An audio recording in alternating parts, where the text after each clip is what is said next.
Most calorie tracking tends to work like this. You get given a calorie target, maybe you've gone to a calorie calculator, maybe you've joined like a fat loss challenge, and you get given a calorie target. Maybe if you're lucky, you get given a protein target and some carbs and fats as well.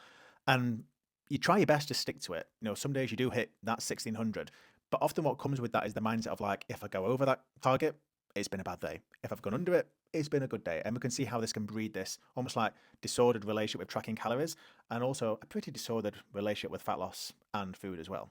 But don't get me wrong, it's fine when your life is pretty predictable and you have absolutely nothing going on. You eat the same times every single day, you're never going out, you never have anything going on. That is pretty boring. I'm pretty sure you don't want to really live that way. We all like to eat out, we all like to go for coffee, you like to meet up with friends.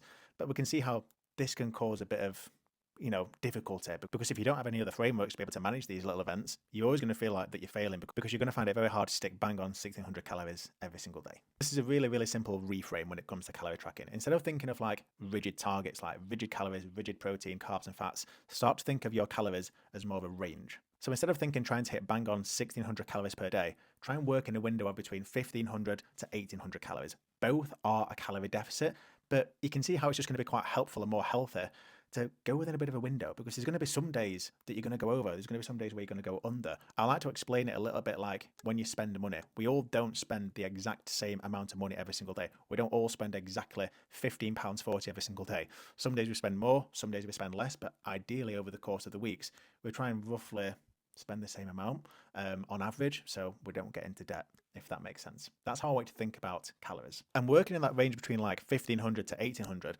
can be healthy, because when you've got a meal out, you can go more up towards the 1800. If it's the luteal phase of your menstrual cycle, you can be more towards the 1800. Like I say, both are a deficit, but it's just quite helpful to remove from that all or nothing thinking and remembering that if you stay within that range, it all balances on average over the course of the week. Now, on the days where you are not tracking at all, on the days where you've got a meal out, here's what you would do instead. This is the bit where most calorie tracking advice completely ignores. What do you do when you can't track a meal?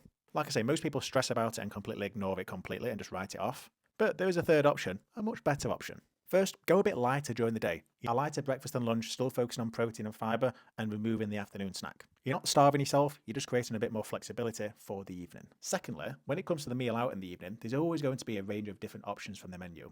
But there's some smart little swaps that you can make that will have a huge impact on the total calories that you're consuming. Things like swapping fried foods to grilled foods. Things like swapping chips for potatoes. Asking for a portion of vegetables on the side.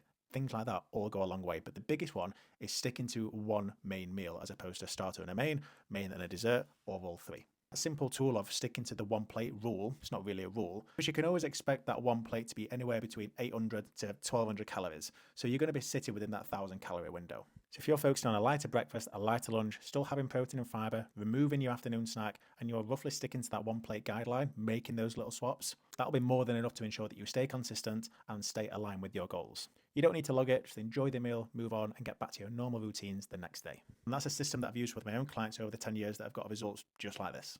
But the bigger thing that I want you to take away from this video is that fat loss doesn't have to be precise. It doesn't mean rigid calorie tracking every single day.